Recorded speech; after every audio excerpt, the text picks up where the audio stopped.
আজকে হচ্ছে পবিত্র রমজান মাসের সপ্তম রোজা। আজকে ভাজা পোড়া করলাম বাচ্চাদের জন্য, কারণ ভাজা পোড়া ইফতার তেমন করা হয় না। তো এখানে কি কি করলাম: ডিমের চপ, আপেল, খিরাই, পেঁয়াজু, চিকেন ডোনাট, নাগেট, পেয়ারা,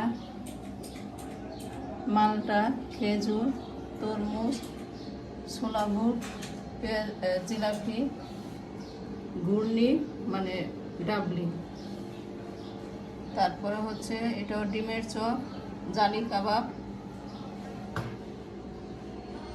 ওইটা হচ্ছে আলুর চপ, স্ট্রবেরি, বেগুনি, বেলের শরবত, বসির শরবত।